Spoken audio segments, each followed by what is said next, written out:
Merhaba, evimize hoş geldiniz. Ben Özlem. Ben de Rıdvan. Biz eşimle birlikte serbest mimar olarak çalışıyoruz. Şu anda Tophane'deyiz. Bursa'nın tarihi turistik bir merkezi burası. İstanbul'a göre düşünürsek Sultanahmet gibi diyebiliriz. Bu çevrenin içerisinde aslında bir kontrast yaşıyoruz bir şekilde. İçeri girdiğimizde ayrı bir dünyada olduğumuzu hissediyoruz. Biraz eski Bursa'nın içerisinde modern bir apartmandasınız şu anda.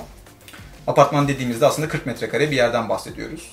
Biz buraya ilk geldiğimiz zaman burası gerçekten çok kötü haldeydi. Hatta ailelerimizle geldiğimiz zaman yapmayın, burada yaşamayın, burası çok kötü, başka bir yer bakalım gibi şeyler demişlerdi. Biraz şeyi denemekti burada amacımız. Yani 40 metrekare bir yerde yaşarken çok da yetinmeden bir şeylerle yaşayabilir miyiz? Yani her şeyi aslında tam yerine sıkıştırarak çok da küçük bir işte lavabo, küçük bir mutfak, küçük bir koltukla yaşamak zorunda kalmadan 40 metrekarede yaşayabilir miyiz? Yani işte bir şeylerden vazgeçmek istemedik aslında. Duvarlar açılıyor, iniyordan ziyade evet, yine daha rahat kullanılabilecek. Yani onun limiti ne olabilir? Bir denesek gibi. Mobilyaları aslında mekana serpiştirilmiş objeler gibi değil de o mekanın kendisiyle birlikte tasarladık. Yani aslında bu bir koltuk değil, bir yüzey. Dolaplar da aynı şekilde o mekanın içerisinde bir obje değil ama o mekanın tanımlayan bir yüzey gibi ele alındı. Bunu çelikten yaptık. Neden ahşap yapmıyorsunuz? Daha kolay değil mi diyen çok oldu. Daha seyrek ayaklar yapabildik çelik olduğu için. Dolayısıyla altını daha verimli kullanabildik. Ya bir de şeyi aramadık aslında. Yani ille kapaklarla kapansın veya dolap olsun altları gibi bir şeye girmedik. Eski evlerde olan şekilde kumaş perde sistemi gibi bir sistem kullandık burada. O şekilde bir kapatma yaptık. O yüzden maksimum depolama alanımız oldu. Evin bütün yükünü aslında burası çekiyor diyebiliriz. Evet. Evet, yani işte çekas var, ütü masası var ve o bacakları arkaya doğru kırdığımız için onları tek elle bunun altından alıp çıkartabiliyoruz. Süpürge var, işte katlanan sandalyeler var kalabalık misafir geldiğinde kullanabilmemiz için.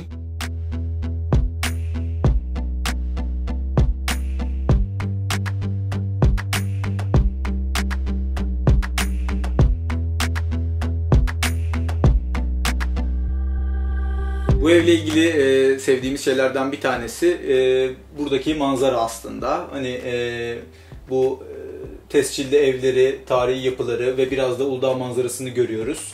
Ve saat 12'den batana kadar da aslında bu açıdan güneşi alıyoruz. Yani buradaki ışığın bu salonu yıkaması güzel oluyor gerçekten öğleden sonra.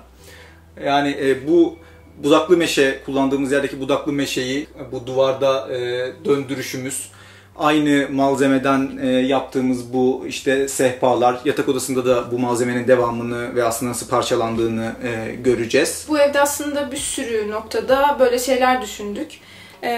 Bayağı yerde böyle bir cinliklerle dolu diyebilirim. Bu mesela bu sehpa en sevdiğimiz ve en basit çözümlerden bir tanesi. Bizim için bayağı kullanışlı oldu. Normalde bunlar altındakiler oturmak için kullanılan puflar.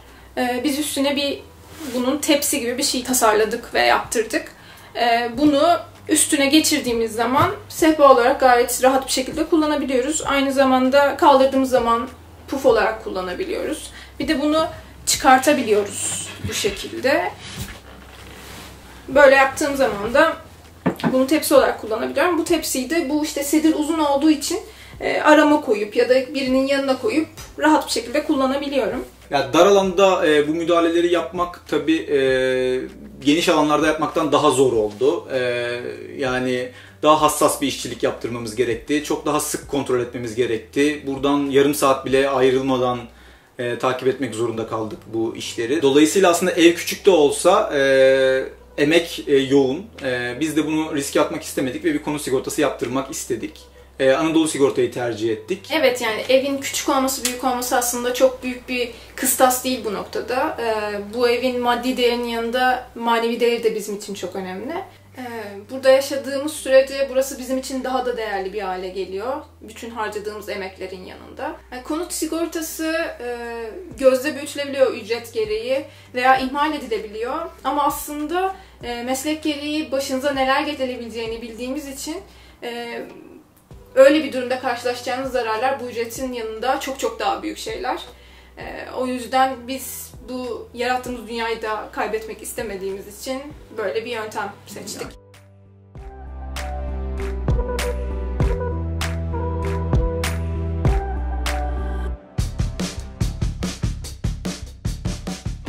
Şu anda az önce oturduğumuz sedirli kısmın tam karşısındayız. Burası aslında televizyon için bıraktığımız bir alandı. Bu eve taşınırken ben televizyonsuz bir ev olamayacağını düşünüyordum. Rıdvan da tam tersi bir şekilde yani televizyon olmayacak diye çok netti. Biz de sonunda yerini bırakmaya ve bunu zamana bırakmaya karar verdik. 2,5 sene oldu eve taşınalı ve hala televizyon almadık. İhtiyacımız olmadığına karar verdik. Şu anda gerçekten hiç aramıyoruz. Bu masaları 2 tane yaptırmamızın sebebi aslında kalabalık misafirlerimiz içindi. Yoksa bize bunun bir tanesi bayağı yetiyor. Çünkü bunun dışında mutfakta da bir küçük masamız var. Esas zaten bütün yemeklerimizi orada yiyoruz. Bunu genelde evde çalıştığımız zamanlarda kullanıyoruz.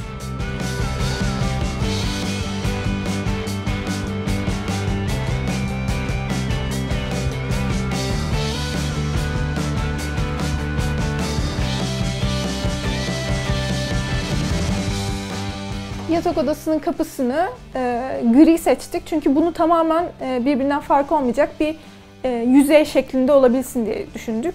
Şu alana 4 tane kapı açılıyor ve aslında baktığınız zaman 4'ü de farklı ve hiçbirinden rahatsız olmuyorsunuz. Çünkü genel olarak dediğim gibi işte bu yüzey beyaz olduğu için buradaki kapı beyaz, işte buradaki kapı gri.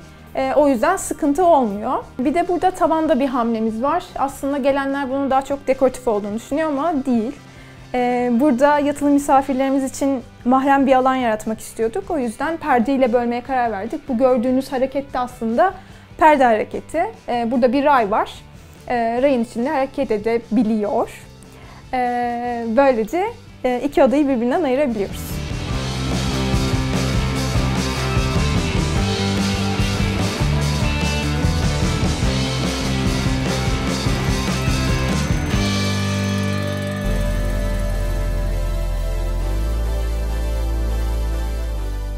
Burası da evimizin yatak odası. Zemindeki budaklı meşe salonun devamı gibi geliyor. Ve burada duvarda yükseliyor. Şu dolapta da aslında biraz parçalanıyor. Bunlar dekoratif değil. İçleri bayağı bir eski kitapları, dosyaları, dokümanları alıyor. Odaya girişte sol taraftaki duvar boydan boya ayna, 5 kapaklı bir gardırop bizim kıyafetlerimizi alıyor. Hatta mutfak tarafındaki dolapların köşesindeki kullanılamayan alan da buradan bir yüklük gibi buradaki gardırobun içerisinden açılıyor ve işte ütüyü bekleyenler, valizler, mevsim dışı kıyafetler için ziyadesiyle bir depolama alanı sunuyor. Yatağın altını ve o dolabın üstünü de yine depolama için kullanıyoruz. Bunu çok soruyorlar. Bu da aslında işte banyo havlusunu, giyinirken üstünden çıkarttığın, denediğin şeyleri, yatak örtüsünü falan atabileceğin çok amaçlı. Bazen bir şeyleri böyle küçük parçaları kurutmak için kullanıyoruz.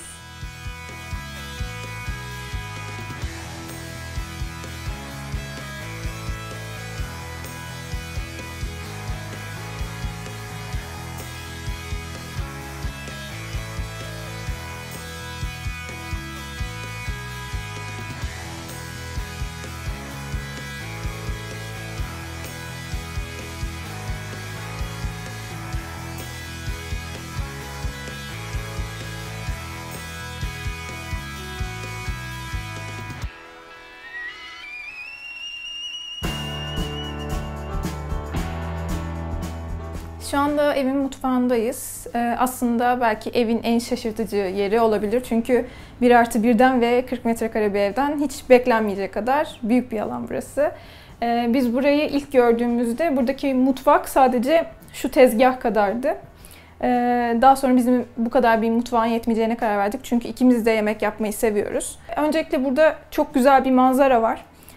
Saat Kulesi'ni görebiliyoruz. Akşam manzarası da çok güzel, gündüz manzarası da güzel. Gündüz de ağaçları görüyoruz buradan. O yüzden bütün çalışma alanının pencereye bakacak şekilde olmasını istedik. Onun dışında beyaz renkleri tercih ettik, ferah olmasını istedik, daha minimal durmasını istedik. Bir de istediğim şeylerden bir tanesi üst dolap yapmamaktı. Bir mutfakta üst dolap yapmadığınız zaman aslında bayağı ferahlatmış oluyorsunuz. Alanın bütün etkisini değiştiriyor. Şurada raflarımız var. Bu raflarda şurada sandalyelerimiz duruyor. Bu sandalyeleri şuradaki açılır masamızda kullanıyoruz. Genelde bütün yemeklerimizi mutfakta yiyoruz.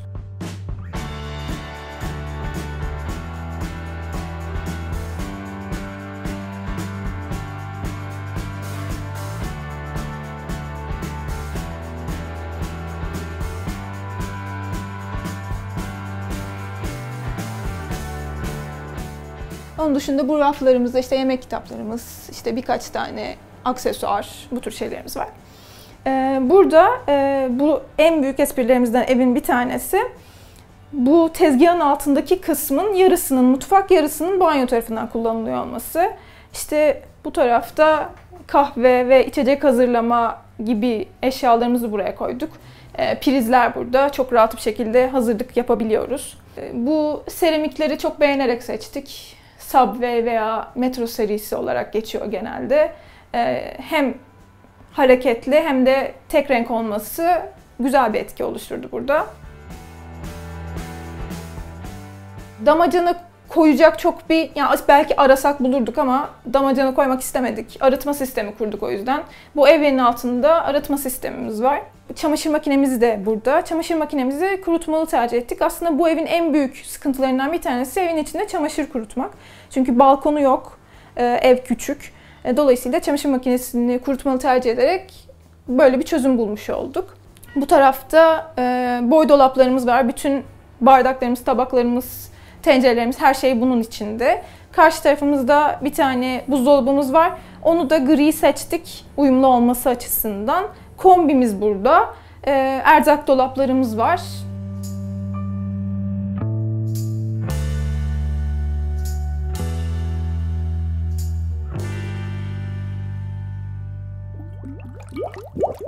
Burası evimizin banyosu. Burada da evin kalanındaki esprileri görmeniz mümkün. Zeminde biraz da hamam göndermesi yapan bir Marmara mermeri kullandık duvarla devam eden. Şurada gömme dolaplarımız var. Mutfağın tezgahının altını kullanan. Köşedeki biraz daha derin. L tezgahın köşesindeki kör kısma denk geldiği için. Burada kirli çamaşır sepetleri var. Burada deterjanlar var. Burada da mutfaktaki raflı kısmın sırtında bir Vileda dolabımız var. Üstünde havlu rafları, burada kağıt havlu ve tuvalet kağıtları için bir şeyimiz var, rafımız var. Bu kısımda büyük bir lavabomuz var. Dolabın bu kısmında, klozete bakan kısmında tuvalet kağıtları ve tuvalet çöpü aslında dolabın içerisinde. Bunlar da dolayısıyla ortalıkta değil. Duşakabin camını şeffaf tercih ettik. Alanı bölmemesi için. Hem ışığı almak için hem de bu mermeri görmeye devam edebilmek için. Bu kısım biraz yer kaybı gibi görünse de şişirdik bunu. Ama gömme rezervuarı, şampuanlığı, ankastre duş sistemini ve burada küçük bir depolamayı daha içine alıyor. Burada yine aynaları kullandık lavabonun diğer kısmında.